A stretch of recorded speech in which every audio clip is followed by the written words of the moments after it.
Ladies and gentlemen, boys and girls, and friends beyond the binary. Hopefully, ideally, this isn't just a podcast you listen to. It's a podcast you feel a part of, or you fall asleep like pondering.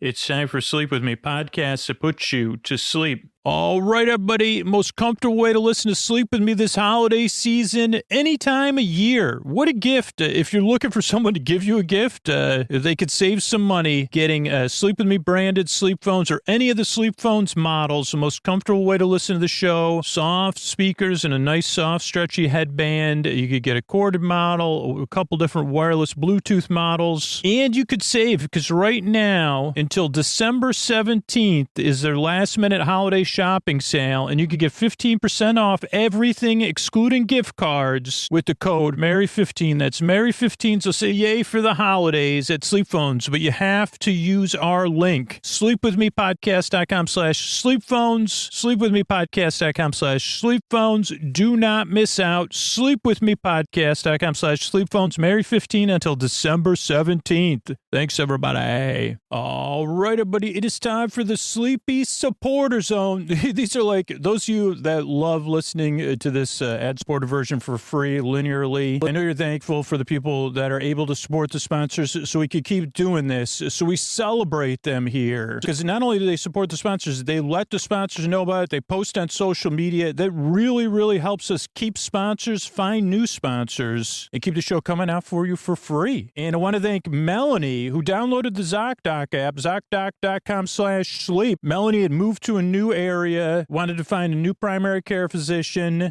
said their insurance app was not cutting it as far as search, but on the ZocDoc app, Melanie said I had so many options. So thank you, not for just supporting the sponsor and letting them know about it, letting me know about it, Melanie, but really going into depth. I really, really appreciate it because I love making these connections. So thank you, Melanie. If you want to get on the Sleepy Supporter Zone like Melanie did, support a sponsor, let them know about it, let me know about it. The best thing about ZocDoc was it was free. And then fill out the form at sleepwithmepodcast.com/sponsors. Thank you, Melanie. The second part of the Sleepy Supporter Zone is you getting the support you need right now. If you're in need of extra resources, there's links to those resources in the show notes, including international resources you can connect with right now. And it's about being part of our communities, being a part of positive change, not just saying Black Lives Matter, not just saying stop AAPI hate, not just saying support Ukraine. And people have been asking about my wish list. You know, the organizations we've been supporting over the past year, including my own personal support, is hand in hand. The Midnight Mission. Midnight Mission also has an Amazon wish list, and the Trevor Project. So if you want to support one of those organizations, that would be a gift to me. But it'll also be a gift to you and a gift to our communities that we're a part of.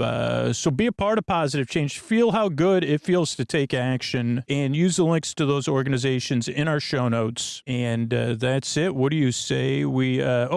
Mystery Bard. A lot of people help out in this show. Holy mackerel. I couldn't do this alone. Mystery Bard? Chris Posty Poster Son sounds like an earful. Wrote the theme song. Edits episodes. Carl W. the Legend. Also edits episodes. Ashley, Kenny, Scotty, Jennifer. Runner.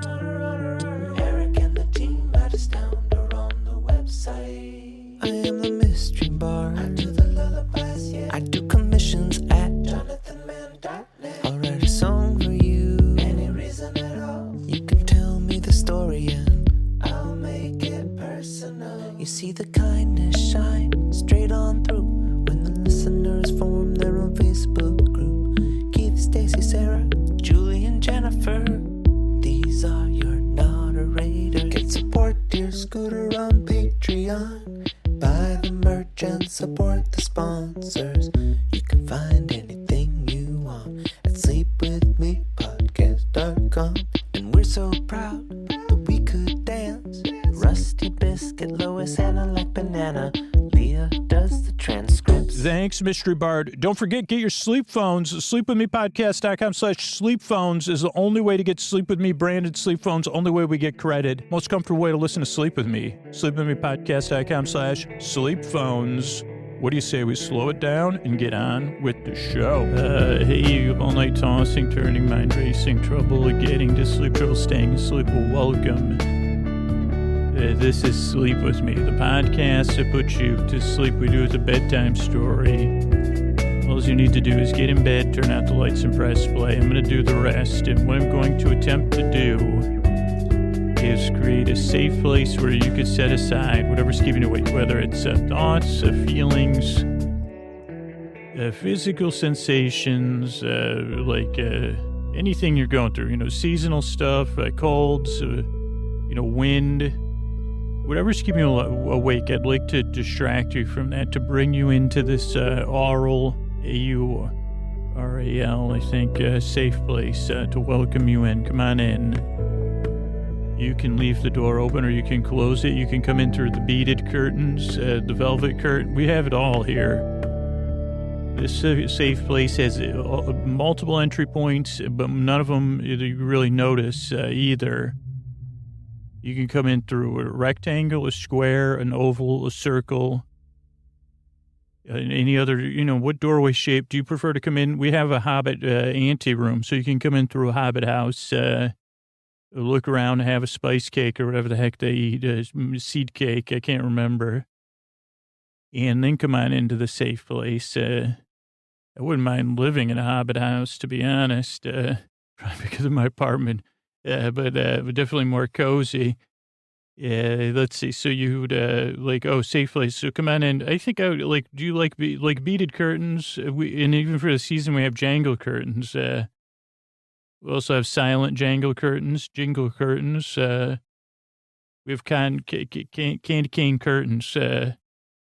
That's going to be my new holiday styling guide. No, that's a Hallmark Channel that's a pitch I have coming up this week. All those home shows are big, and I'm pitching them. Well, it's an imaginary pitch. It happens in the moments before I don't go to sleep. And I say, I'm pitching a new show. It's home makeovers for the holidays. Oh, like those extreme Christmas light shows. Those are great. No, this is called Candy Cane Curtains. It's I'm going to go to people's houses and put a door, in a doorway. I'm going to put up a candy cane curtains. Oh, how are you going to do that? Well, I'm going to staple, those mini candy canes that come in that cellophane wrap. I'm just going to staple the lines of those. That's the show. Okay. And what else? Well, maybe you'll sing. What Christmas carols do you have the rights to that I could sing on there? Usually people can't tell when I'm singing anyway. So would you have to pay the rights if they don't know they don't even know what song I'm singing? I'm the only person that fantasizes about stuff and I still get, they say, I'm sorry. So candy cane curtain. Oh, anyway, if you're new here, welcome to the safe place. I was over describing it. That's a method I use on the show when I send my voice across the deep dark night. I try to use the lulling, soothing, creaky, dulcet tones. And I realize these creaky, dulcet tones aren't for everybody. But I'm just here to help. Structure. So if you're new, here's the structure show. First 4 to 6 minutes are business. Since it's a sleep podcast, we try to get that out of the way up front. If you're new, maybe you didn't notice it. Thanks for sticking through it. I realize not really any other way to conduct a sleep podcast and keep it free with the 600 archived shows. Critical for regular listeners to support the sponsors or support the show. But if you're new, not that important. And let's see. So that's the first few minutes. Then there's an intro, which we're 4 minutes into or so, where I usually get distracted. Use what did I call that? Over description, over involvement. I said, let me describe a safe place. And then I started seeing all these different nice doorways or entry points, whatever I called them. And then I was thinking, what one would I want to go? Then I guess my ego can get in the way too. It says, well, what one would we go through? And usually, the intro, it kind of sets a mood for the podcast. Some people use it while they're getting ready for bed. Some people fall asleep to it. Some people skip it. The timestamps are in the show notes. Let's see. So, yeah, what was I going to say? I got distracted there by my own brain. Oh, so the intro, just a way to, it's something familiar, but I do a new one every episode, so everybody gets in the mood to fall asleep or you fall asleep. Also, you don't need what's the thing I was trying to say? Oh, you don't need to listen. So this is a podcast. You like, oh, wait, now I'm mixed up. So that's the structure. I'm talking about the structure of the show. Sorry, I got these like Christmas rabbits. I'm not kidding. I see rabbits running down Christmas hills in my brain. I don't even know what a Christmas hill is. But so I'm going to, so there's an intro, then there's an episode. Tonight's the tale of the tape where I try to remember National Lampoon's Christmas Vacation. And then, like, I'll probably, like, 3/4 of the way through, depending on how bad my memory is, I'll look it up on Wikipedia to try to correct myself. It won't be an accurate one. It'll be the tape that runs in my brain. And so I'll try to remember that the parts I do remember. But it'll be like, fixating on probably stuff. And mostly trying to remember people's names who were in the roles, which will take me a while. And then let's see, is that the kid from that movie or was he in the other one? What about, and they say Beverly D'Angelo. I remember that one, D'Angelo. I didn't remember when I started this intro, though. I said, I wonder if you'll remember his name. But it hit me, Beverly D'Angelo, just now. So that's one. I'll probably call Randy Newman a lot by accident. Though that's not a super big stretch. I don't know. Is Randy New? They both seem like they're very tall, but I'll try to remember Randy Quaid, Dennison. Is it the Fabulous Baker Boys? Are they all Quaids? Is Randy Quaid related to Dennis Quaid? Oh, I think I'm thinking of Bobby. Maybe I'm thinking, is there a Bobby Quaid? Hey, Bobby Quaid, are you listening? Bobby Quaid. That sounds like a 1970s quarterback. Bobby Quaid threw for 4,000 yards for the Houston Oilers. I think I'm thinking of the Fabulous Bacon Brothers. Kevin Bacon and Bud Bacon. But it's not Bud, it's Bo Bridges. How did I get Bo Bridges? How did I mix up Bo Bridges and Randy? Think that this is how my brain works. This is live. So I started thinking of, I called Randy Quaid Randy Newman because I knew I would do that by accident. Then I tried to think of Randy Quaid's name. As soon as I said that, instead of picturing Dennis Quaid, I pictured Bo Bridges. And then I said, isn't Bo Bridges in a band with, and then just now, as I'm talking, I realize Jeff Bridges is probably Bo Bridges' brother. Not kidding. Let's trace these thoughts back. So then I pictured Bo Bridges in my brain as soon as with Randy Newman. Then I pictured Dennis Quaid. Then I pictured the three of them jamming on stage. But I guess Kevin Bacon was there, but he was still in a dreamlike state. He's dreamy. And then I was trying to remember who saw the Bacon Brothers live. I think it was my siblings one New Year's Eve. So then I was thinking, oh, wait, does Kevin Bacon have a brother? He must. And I said, is it Bo Bacon? And then, inside I was giggling hysterically because it's just like anytime you feel down, say Bo Bacon. WWBB. What would Bo Bacon say about this? Probably say, let me call Kevin. And let's jam it out. We'll get Randy Quaid and Randy Newman on the horn. But yeah, so then it was like a Bo Bridges, and I didn't even think of Jeff Bridges. That took me a while. I wonder if all of I don't know. That's a lot of siblings, though. But Randy Quaid, yeah, maybe is related to Dennis Quaid. Though I can't confirm that or for sure. And I don't know if they have a band with them.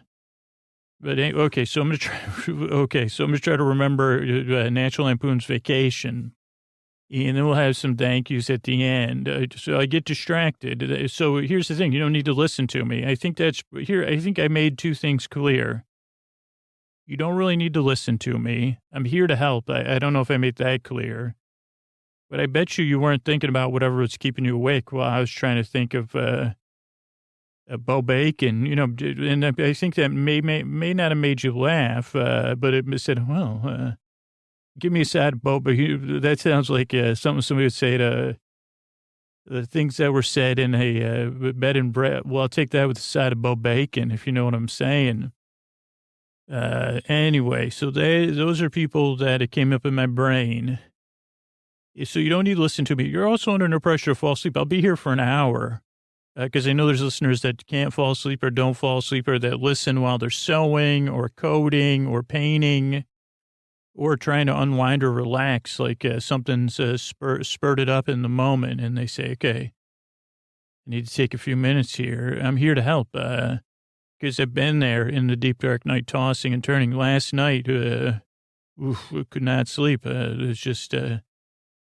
one of those another baffling. I read until I could barely keep my eyes open, closed my book, turned out the lights, and then it was on and on until almost the break of dawn. So I've been there, and I want to help. I want to help take your mind off of stuff, whatever it is, and be your companion while you drift off into dreamland, and I hope I can. Now, this podcast does not work for everybody, and, give it a few tries, and... I can feel the resistance because I get usually like an email a day from somebody the podcast may not have worked for. My personality may not have meshed with yours. And I would say that's cool.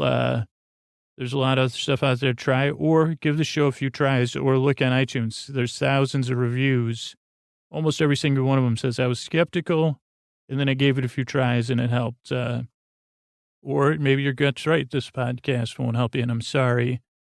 But I listened to, there's I've tried binaural beats. I tried Rain, Pink Noise, LibriVox, audiobooks, Big Read style audiobooks. So I hope one of those will help. But either way, I'm glad you're here. I work very hard on the show because I really... yearn and strive to help you fall asleep. Thanks for coming by. Sleep With Me is brought to you by Progressive Insurance. Whether you love true crime or comedy, celebrity interviews or news, you call the shots on what's in your podcast queue. And guess what? Now you can call them on your auto insurance too with the Name Your Price tool from Progressive. It works just the way it sounds. You tell Progressive how much you want to pay for car insurance, and they'll show you coverage options that fit your budget. Get your quote today at Progressive.com to join the over 28 million drivers who trust Progressive. Progressive Casualty Insurance Company and Affiliates. Price and coverage match limited by state law. All right, so here we are. We're going to be talking about National Lampoon's Christmas Vacation. And this was a time, I think this was the tail end of movie, feature releases, movie theater releases being... regularly dubbed National Lampoon's movies, but they would come in less frequency. Maybe they never came in any type of frequency. And I don't really know too much about National Lampoon's other than I've liked a lot of the movies. It was a brand that kind of stood for a certain type of quality humor.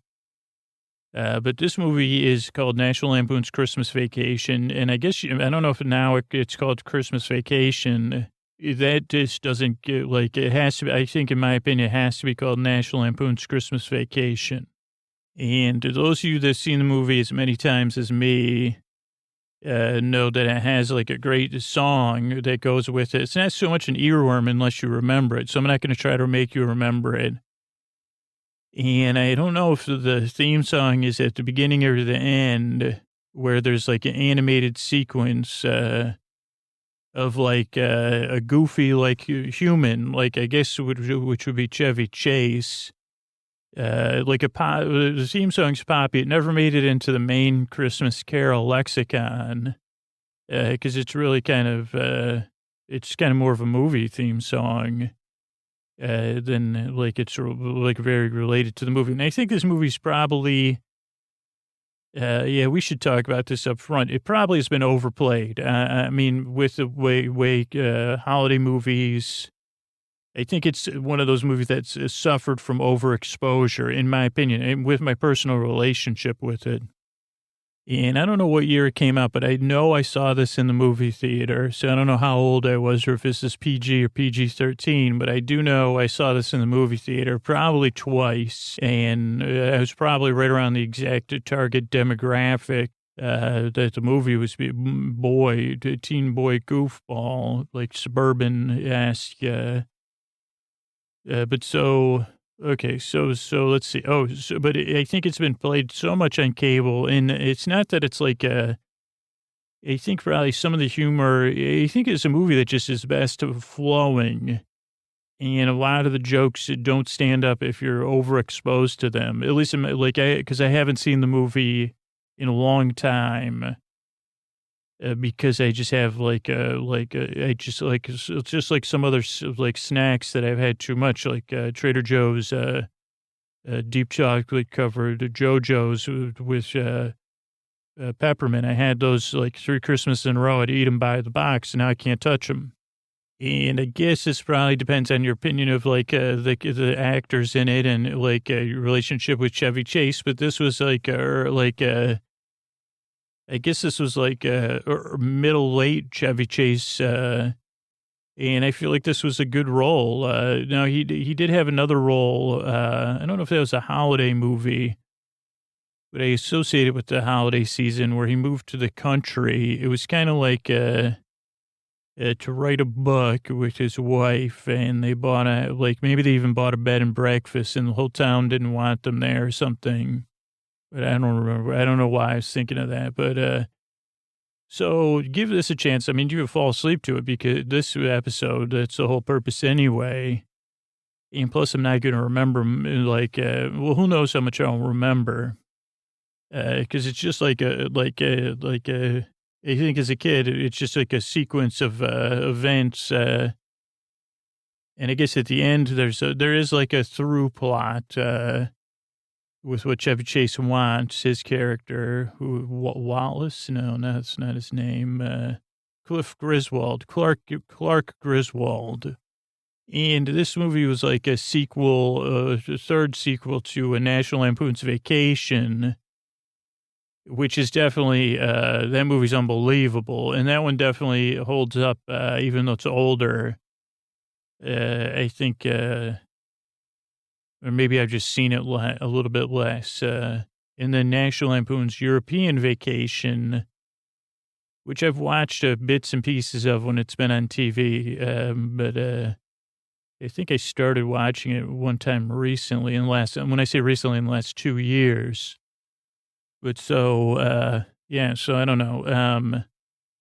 Okay, so the movie opens, so let's get to the good stuff here I think it opens with this, what do you call it? An animated, like Pink Panther-esque, opening, or that could be how the movie ends. Either way, I don't really remember. And now that I'm thinking about it wrong. I think it's like Santa Claus is the clumsy, goofy character. And this is just how I'm remembering it, that Santa goes to a house, and this is while the titles are playing. I think this is what happens. And Santa just has a terrible time getting into this house. And it's kind of like a comic foil, even though, like pratfall, like Santa, has trouble on the roof, has trouble with the Christmas lights, like even at one point does like a zip line with the candy cane, and it just has a terrible time getting in the house, probably like runs amok. I don't know, but so it's pretty funny, and it's animated, but I guess I don't remember a lot of it. I think it was well done and very colorful too, and set to the title song, which kind of had like it wasn't like a totally in Kenny Loggins, like a territory, but like pretty close. Like Kenny Loggins, I think, was Kenny Loggins do the second Caddyshack or both the theme songs for both Caddyshack movies? But this was like a little bit lighter version, a little more sing-songy maybe than like less poppy than Kenny Loggins, but still a pop feel. And I don't know who did it, but maybe we'll look that up, or maybe it was just done for the movie. And so then the movie opens, and it opens in actually, I think like this was the beginning of Ford Tauruses. It may have opened in a Ford Taurus station wagon. And those of you that didn't grow up in the 80s would not know this, and I could be completely rewriting history. But for me, like the Ford Taurus was the first aspirational family sedan for people that like weren't in like, or at least that people like in my class, like the middle class aspirational family. It was like one of the first things that seemed like it was designed in a wind tunnel. And it was marketed that way. And then like the kids that were like a little bit above you on the food chain started getting these Tauruses that were shaped like the future. Whether first it was a Ford Taurus sedan, then there was a Ford Taurus station wagon. Now I was still in wood paneled. We had two different wood panel station wagons. We had 8 people in my family, and then one powder blue one without wood paneling. And I think the order went powder. Oh no, we had a green one too. Maybe we never had we had a powder blue, wood paneled one, or sky blue, then a navy blue wood paneled one, and maybe then like kind of like a soft green one. Maybe we never had. Did we ever have a powder blue one? I mean, we had the powder blue wood panel. Then we went to a hot dog van that was colored like a hot dog. So those were like, so we didn't have any Tauruses, but product, really well placed product placement. If it's true and I remember it this far, it's like, holy cow, did you get, I don't know if I've ever owned a Ford, but it's pretty good product placement because I just talked about it. I don't even know if our Ford Taurus is still on the road. Like, do they have a Taurus plug-in hybrid or just an electric one? So that's how it opens, with that car going through like a kind of wooded road, a highway. And then we see Chevy Chase is driving, Beverly D'Angelo is the passenger. And we get the reveal of the children, who I believe, I can't think of their names right now, but Juliette Lewis is the daughter, I believe, in this movie. Beloved 80s actress. And I just watched another movie that she was in when I was at a hotel recently, that she was spectacular in. And then the kid from he's now an adult. I know his name, and he's like on the most successful, like, my dad loves this show, and now I can't even think of it because I was going to think about his Third Rock from the Sun, but it's like the most popular show. Sheldon is the prequel to it. I'll think of it, and I'll think of his name. Oh, I just had it, and it just passed out. Oh, I just had it again. It just passed out. But he's really good. That show's really good. My dad loves it. Big Bang Theory, and it's my dad's favorite show. And Sheldon. My dad's a big fan of Sheldon, too. He's quoted the Sheldon show to me a few times on the phone. He said, "You know what happened on this week's Sheldon?" So that's where I get my life. That's where I get my life lessons from. Okay. Johnny Galecki. That's Johnny Galecki. I think holy cow, I did not, thank you, brain. So those are the children, and they're all in a car, and they're headed to go get a Christmas tree. And the kids are like, I think is it in this movie? Like, the kids are kind of resistant, and it's very good acting, now that I think about it, because they're like, geez, Dad, why do we got to go? Why don't we just buy a tree like a normal? And Clark Griswold's like, no, I want to chop a tree down. And he wants to chop it down in the wild, because I don't know. And then, let's see, what happens next is, I guess they go to the woods and they find a tree. Wait a second, I'm picturing something else, but we'll come back to that. But so they go to a tree and they go, well, of course they like have to hike out and everybody's freezing. And Clark, and if you can, this introduces you to Clark Griswold, or reminds you that Clark is like this nostalgic dreamer. And he has these kind of fantasies of like family unity through symbols. And through shared experience, which I guess isn't totally incorrect. It's just a little misguided, and that this is going to be that this bonding experience and finding the perfect tree is what makes the perfect Christmas. So I don't remember, like, I think there's a hassle with getting a tree cut down, and they just go into the woods and cut down a tree. Then somehow they get it on the roof of their car, not without difficulty. Or maybe they even have to drive with it in the car and it's filling up the whole car. I don't remember that part. And then they get on the road and they run into some trouble on the road with like some car, like with some Tufts or something that says like raw dog or something.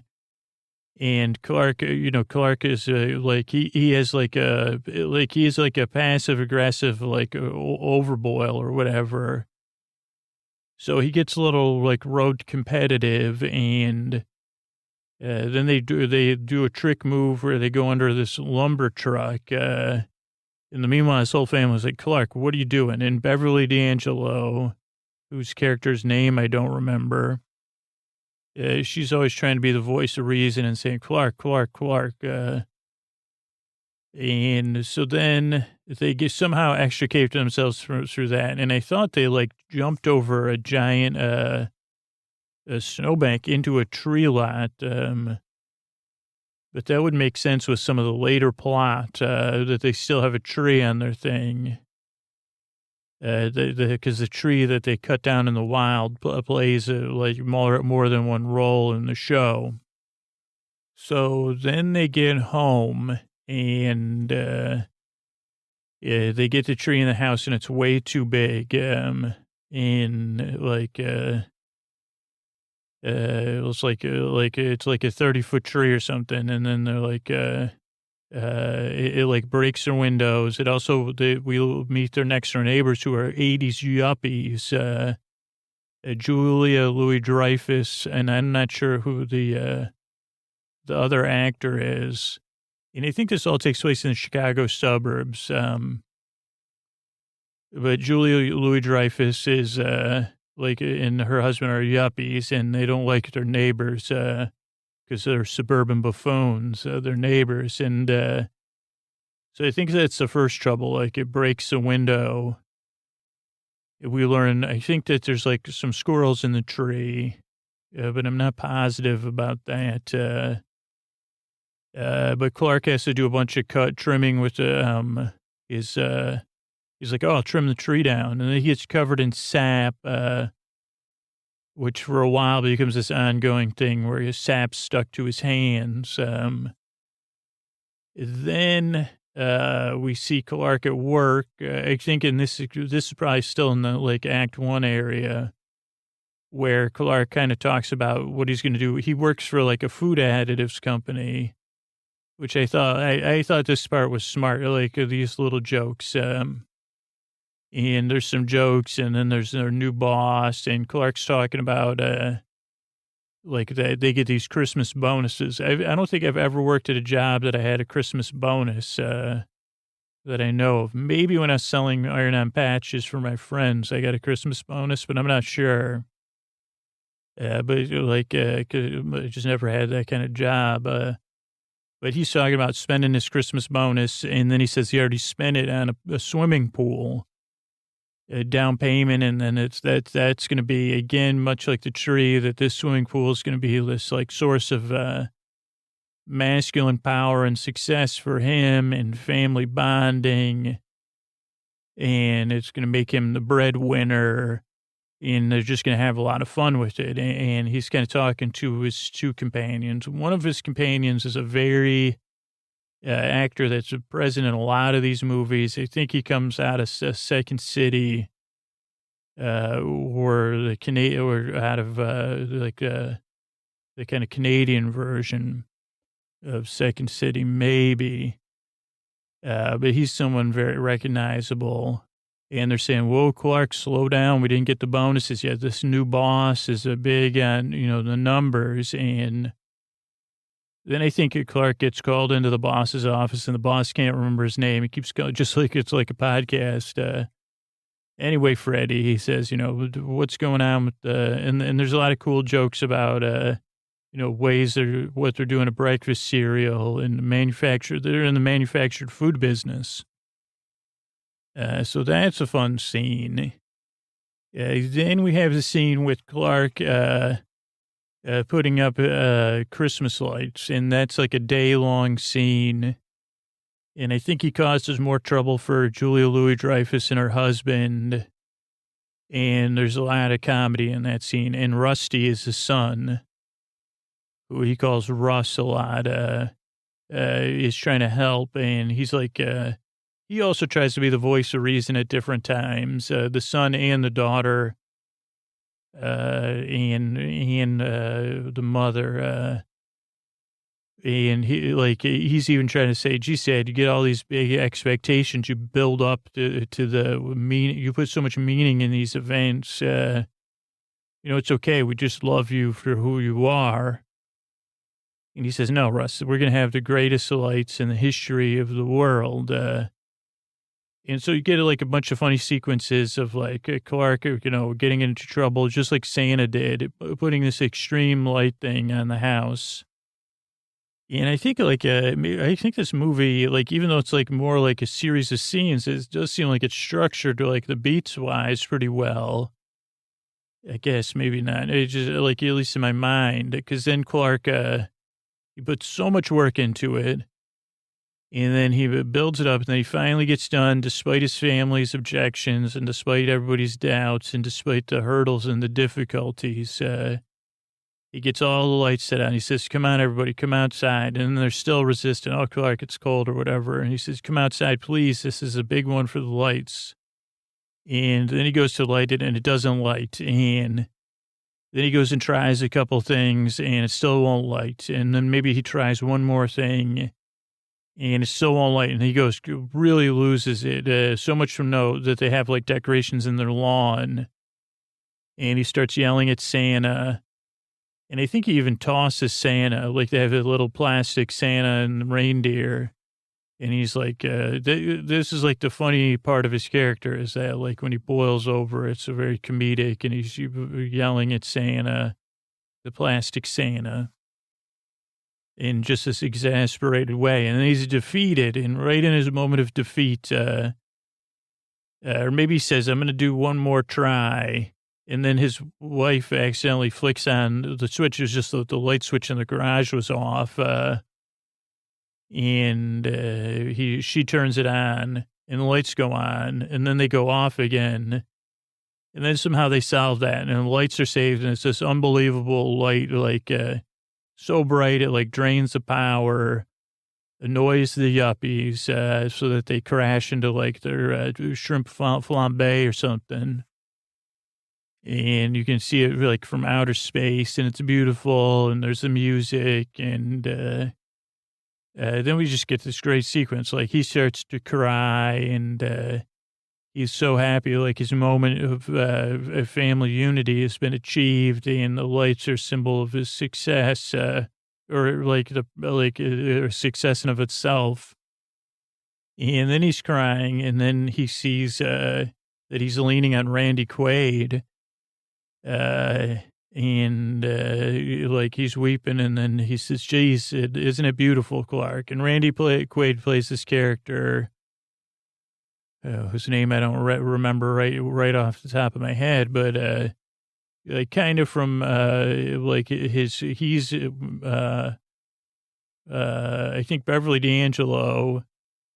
I never understood it. Maybe he's married to Beverly D'Angelo's sister. I think in the first movie, I tried to figure it out a few different times, and I couldn't quite, if he and Beverly D'Angelo are related, or if his wife and Beverly D'Angelo are related.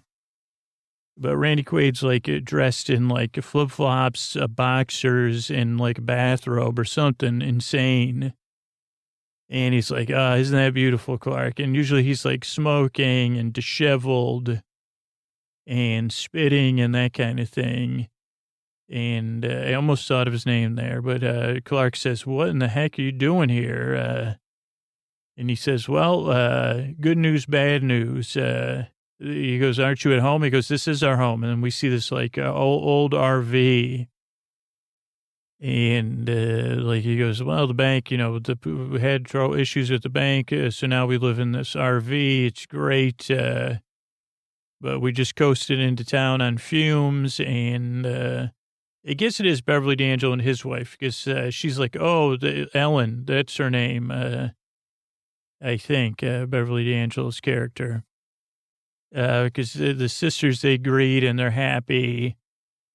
And Clark's like, you got to be kidding me. Like, so you're going to stay here and he goes, oh yeah, you want us to stay? He goes, how about we stay in the RV so we can have some alone time and our kids stay in your house. Then we meet the children. I think we only meet two children. One is a young little boy who looks like a bit like Elvis.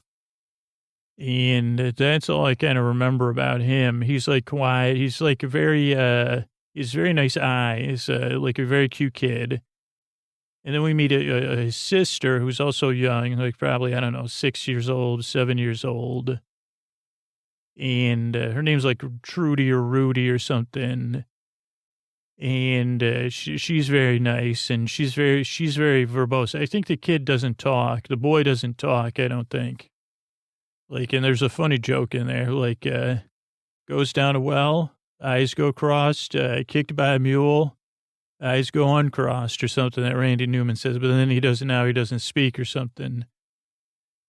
And Ruby, I think, is the girl's name. Oh, I forgot about a whole nother element, which I think played into the lights, which is also both sets of in-laws arrive. So Clark's father and mother and Ellen's father and mother are there. And maybe they're there for the light drama, and that's kind of like a total disaster. Like Clark has the expectations of his parents who love him, and then he can never meet the expectations of his in-laws. So I think that was like the other thing, like the challenges when he was doing the lights was like, just give up, Clark, just give up, son.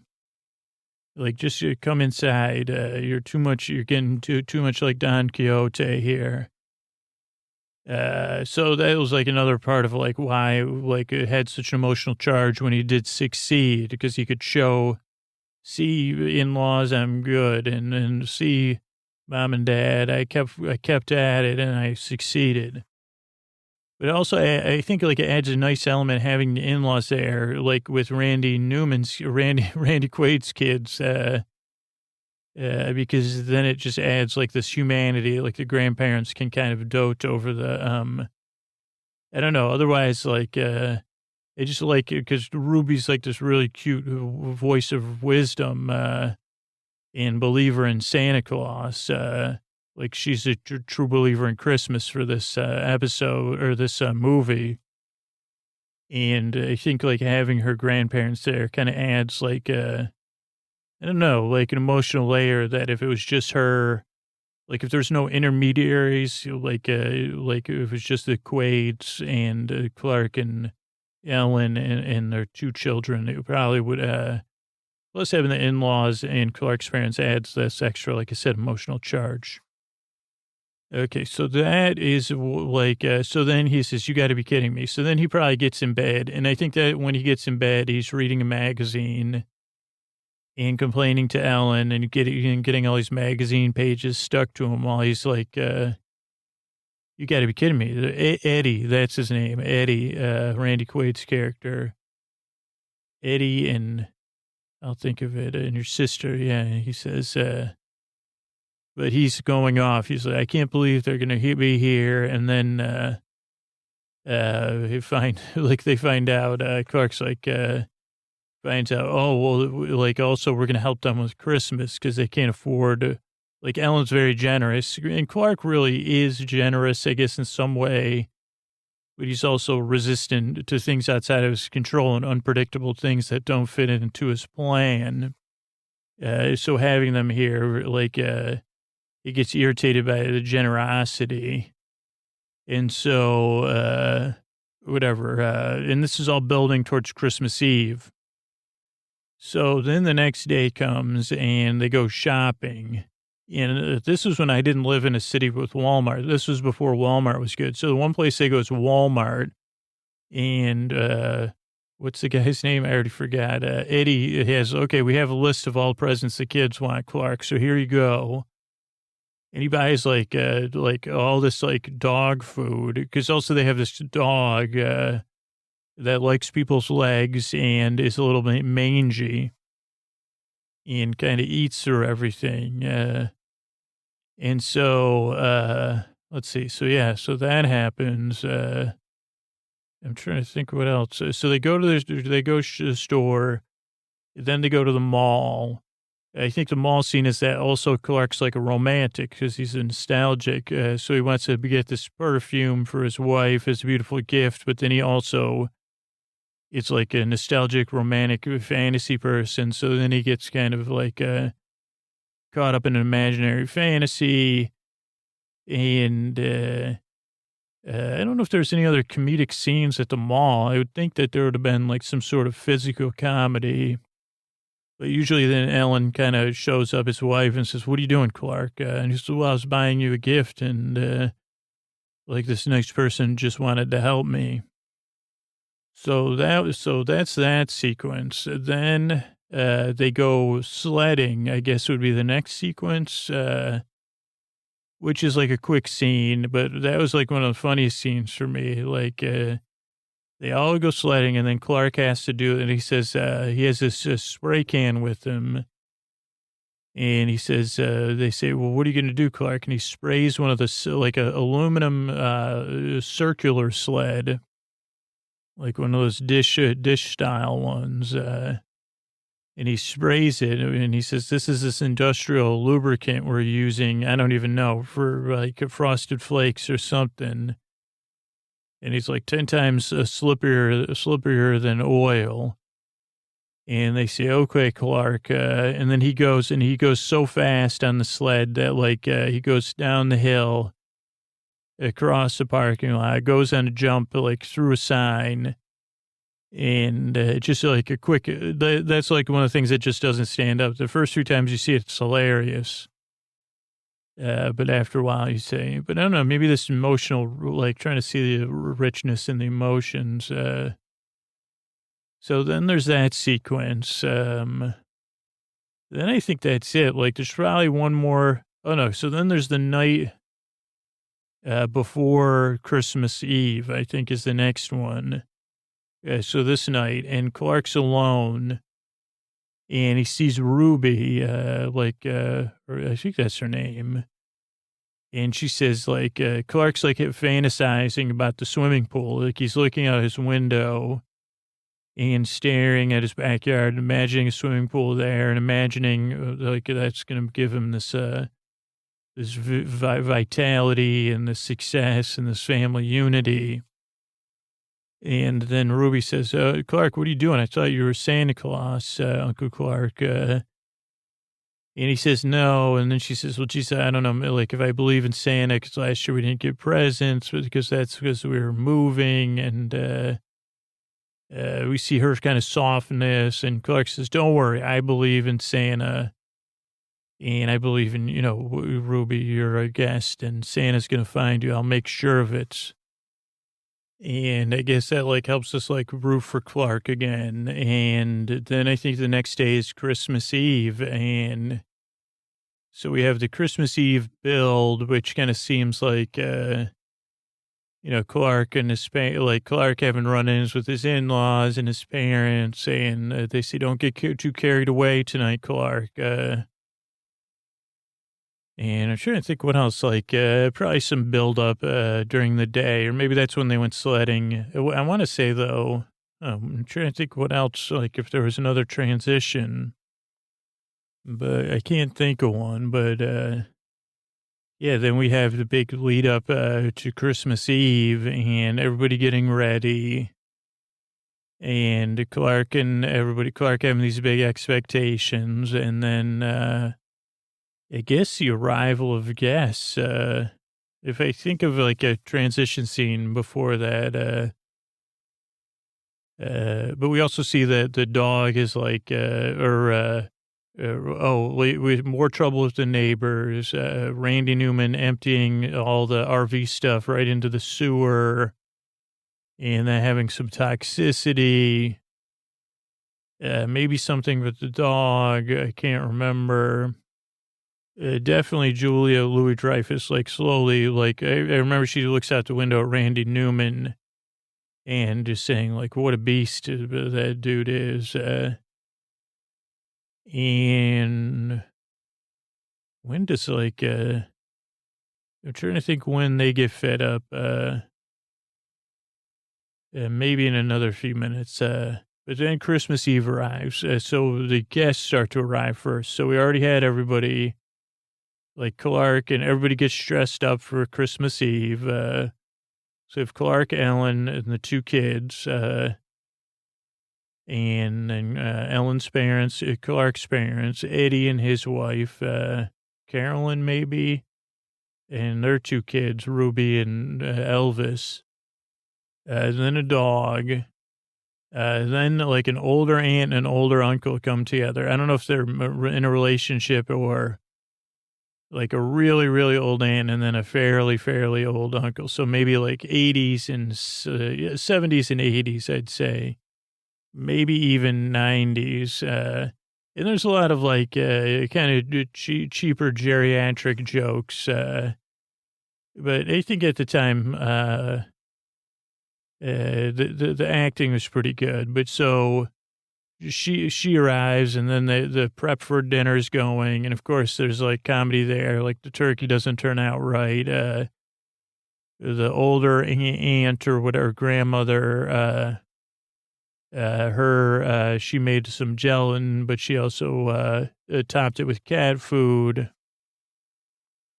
She brings her cat as a present, so then they let the cat out.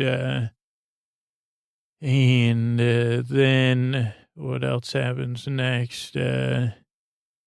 Like the uncle, he's like kind of like he's like kind of like a jerk, and he's smoking, and he like just throws his cigars wherever he wants. And then there's a build up to dinner, and there's these moose glasses that they're drinking eggnog out of that are like seem like a thing, but I don't really remember them that much from the movie. Like just at some point, things so turkey goes bad. Then at some point, the dog trashes the kitchen, like gets into the garbage. So they say, I can't believe the dog did that. Then the cat, the grandmother's cat or the aunt's cat gets too much into the tree and goes to Big Farm where they keep all the pets. Then what else happens next? Then they discover there's a squirrel in the tree. That's right at dinner, like right when they sit down at dinner. And then Clark makes a big speech, and it seems like things have gotten calm again.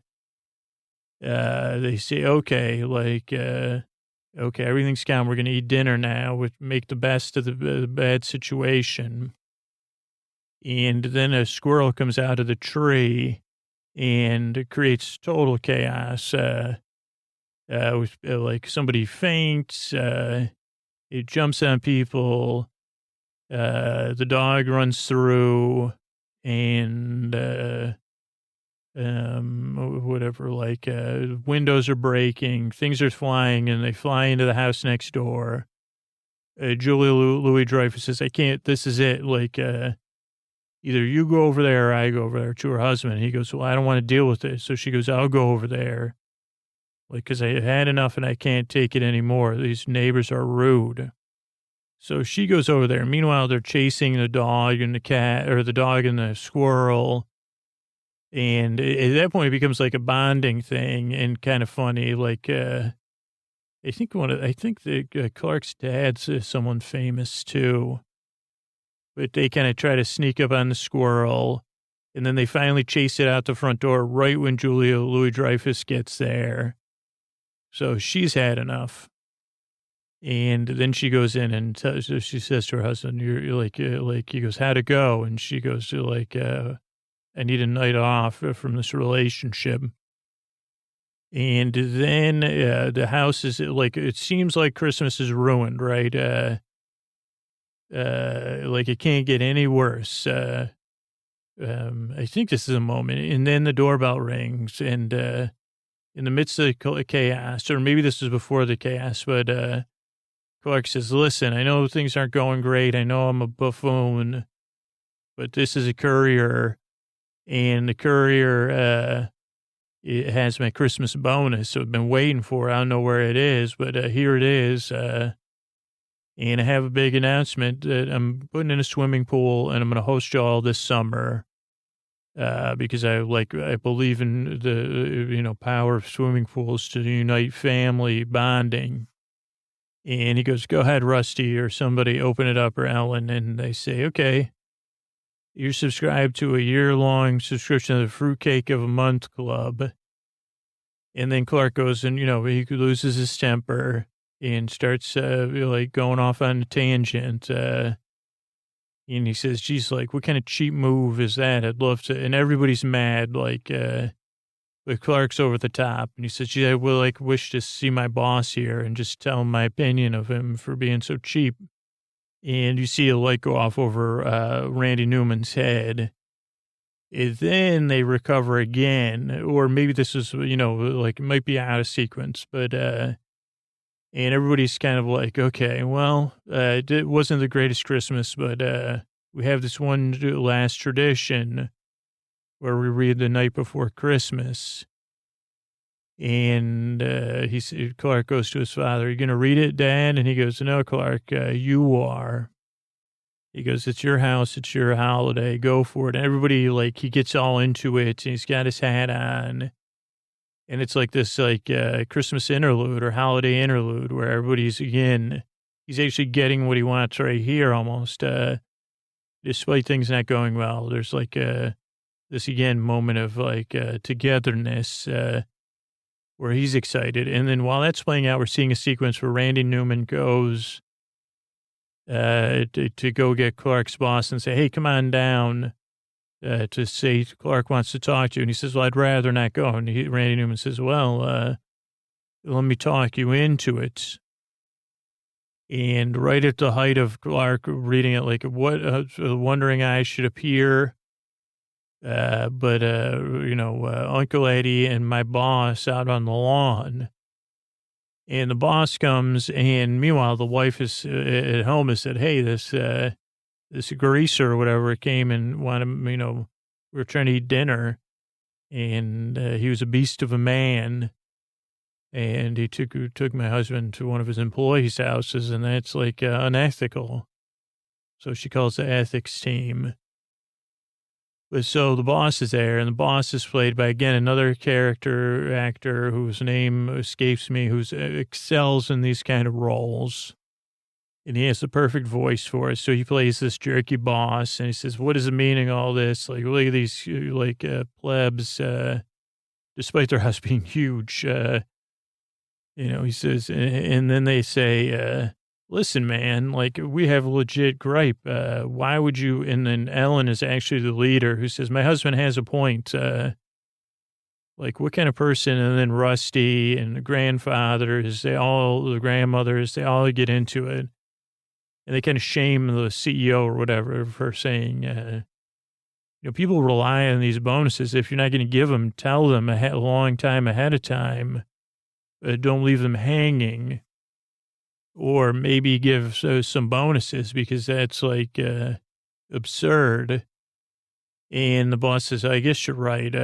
What were you doing? Were you reading The Night Before Christmas? And Clark says, yeah, let me just finish up or something. And then right then the ethics squad comes, full force. And they say, okay, you're busted. I think at some point the boss writes a check. But maybe that wasn't until later. And the wife of the CEO's there, she says, the ethics squad's here to create, so you're not affiliating with these line level employees. And the boss says, I actually worked it out. She goes, well, what did they want anyway? And he goes, well, I canceled all the Christmas bonuses. And then his wife and then all the ethics team, they say, well, what kind of person cancels Christmas bonuses that are planned for? And they kind of shame him, and they say, okay, we're going to leave. Then he writes a check, I think, and says, this one's for your pool, man. Enjoy it, when down the road. And then I don't know how the movie ends, to be honest with you, but, like at some point it ends after that. Yeah, I don't know how they all go outside. I think what happens is, the gas, from the RV, is that the note that the movie ends on? I guess so. Yeah, like, the gas from the RV in the sewer,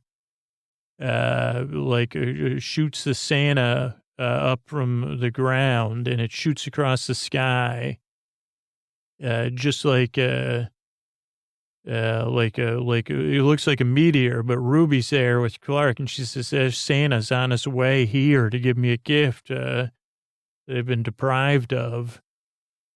And then maybe there's a unity song, like at the end of Scrooge, but then everybody's together and, looking at that moment and sharing it. And, the movie came to a close. Okay, it came out in 1989. So I guess I don't know if it's PG. I can't believe I saw it. It was written by John Hughes, directed by Jeremiah Shekic.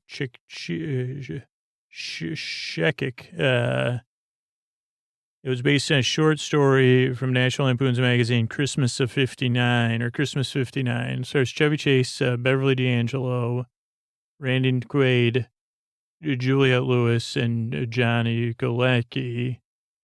Produced by John Hughes. Music is by Angelo Badalamenti.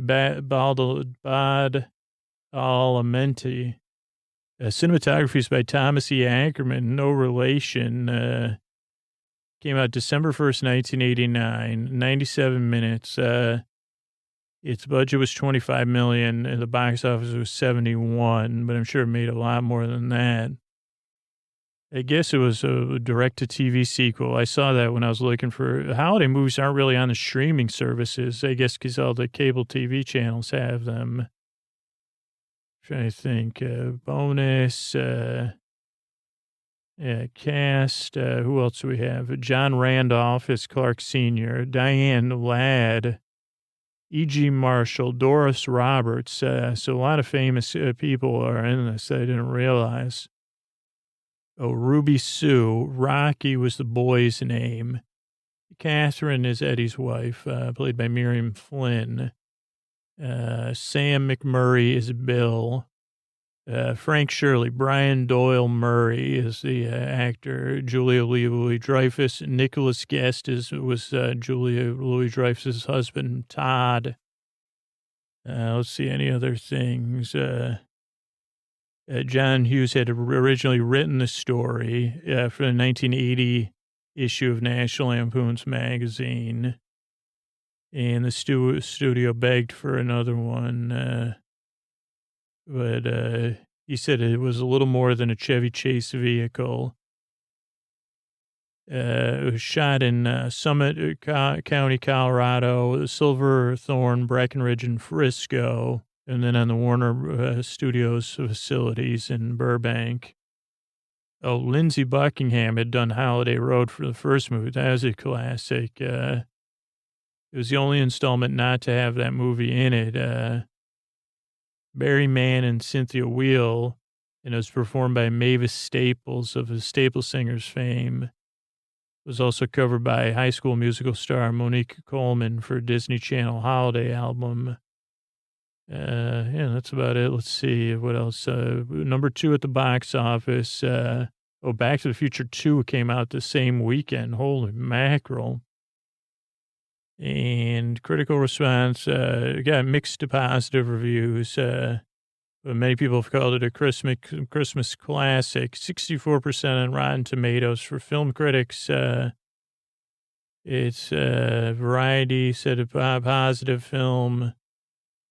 So Roger Ebert gave the film 2 out of 4 stars. Curious in how close it comes to delivering. Sequences after sequences seem to contain all the necessary material on the way toward a payoff, but somehow it doesn't work. I guess it kind of worked for kids, and hopefully it worked as a sleep podcast. Thanks for listening, and good night. All right, thanks everybody, and good night. And remember, this episode's sponsored by all the people that support the show on Patreon, PayPal, and Venmo. And this week, I want to thank Lori, Marcia, Patty. Thanks, and good night. Meredith, Cindy, and Genevieve. Thank you, thanks, and good night. Privacy, Caitlin, and Autumn. Thanks, and good night. Charles, Rochelle, and Gus. Thanks, and good night. Damiana, Stina, and Eric. Thank you, thanks, and good night. Carolyn, Gwendolyn, and Hannah. Thanks, and good night. Anonymous. I love privacy and anonymous. Two of my favorite things. Deanna and Barbara. Thanks, and good night. Nikki, Darren, and Nicholas. Thanks, good night. Jess, Timmy, and Caleb. Thank you, and thanks, and good night. Kristen, Shanice, and Pam. Thanks, and good night. Chris, Mark, and Debbie. Thank you, thanks, and good night. Ashley, Jennifer, and Amanda. Thanks, and good night. Mike, Karen, and Rebecca. Thank you, thanks, and good night. Matthew, Kat, and Leah. Thank you, and good night. Natalia, Rachel, and Cartoons by Hillary. Thanks, and good night. Megan, Sarah, and Susie. Thanks, and good night. Carl, Renee, and James. Thanks, and good night. Rebecca, Lauren, and Deborah. Thanks, and good night. Kate, Savi. Kate, Savi, and Kirsten. Thank you, thanks, and good night. Morgan, Lauren, and Sarah. Thanks, and good night. Lisa, Renee, and Rhonda. Thanks, and good night. Michael, Lisa, and Ellen. Thank you, thanks, and good night. Kieran, Rachel, and Sally. Thanks, and good night. Bebop, Kara, and Alexander. Thanks, good night. Maddie, Hannah, and Alyssa. Thanks, and good night. And particularly thanks for supporting the show in the holiday season. I know you're all thankful for it, but this is it's the best time to support the show, but it's probably the hardest time for the listeners too. So thank you so much, and thanks and good night. Everybody, it's time to talk about Helix Sleep. They're having an amazing Black Friday sale. So get over to helixsleep.com/sleep. You know how much I love my Helix Sleep, especially in this winter season. I love getting cozy. You know, I sleep on my side, I sleep on my stomach. I like to sleep cool. And Helix knows that. That's why you take the quiz at helixsleep.com/sleep. The Helix lineup offers 20 unique mattresses, including the award-winning Luxe Collection, the newly released Helix Elite Collection. They have a mattress designed for big and tall sleepers, even a mattress made just for kids. But when you take that quiz, Helix matches you with a mattress that works best for you and your body in under 2 minutes. And your personalized mattress is shipped straight to your door free of charge. And Helix knows there's no better way to test out a new mattress than by sleeping in it in your own home. That's why they offer a 100-night trial and a 10 to 15-year warranty to try out your new Helix mattress. And because everybody's unique, because everybody sleeps differently, Helix has all those mattress models to choose from, each designed for specific sleep preferences and feel positions. You know, there's models with memory foam layers for optimal pressure relief if you sleep on your side, models with a more responsive foam to cradle your body for essential support in stomach and back sleeping positions, plus enhanced cooling features to keep you from overheating at night. And if your spine needs some extra TLC, they got you. Every Helix mattress has a hybrid design, combining individually wrapped steel coils in the base with premium foam layers on top. It's a perfect combination of comfort and support. And you know it. Years ago, I took the Helix quiz, got matched with the Helix Dusk Luxe because I sleep on my side, because I sleep on my stomach, because I get hot. And it is the best mattress I've ever slept on. I do not want to sleep on any other mattress. The setup is fast and easy. Helix mattresses are shipped straight to your door in a box, free of charge, for free. Plus, those Helix mattresses all come with a 10 or 15-year warranty depending on the model. And if you don't want to take my word for it, Helix has been awarded the #1 mattress pick by GQ and Wired magazine. It is even recommended by multiple leading chiropractors and doctors. Sleep medicine is a go-to solution for improving your sleep. And it gets even better because right now when you're hearing this, Helix is offering 25% off all mattress orders and a free sleep bundle for our listeners and on our Black Friday. Do not miss out on this deal. The bundle includes 2 free pillows as well as a set of sheets and even a mattress protector. And all you have to do is go to helixsleep.com/sleep and use the code HelixPartner25.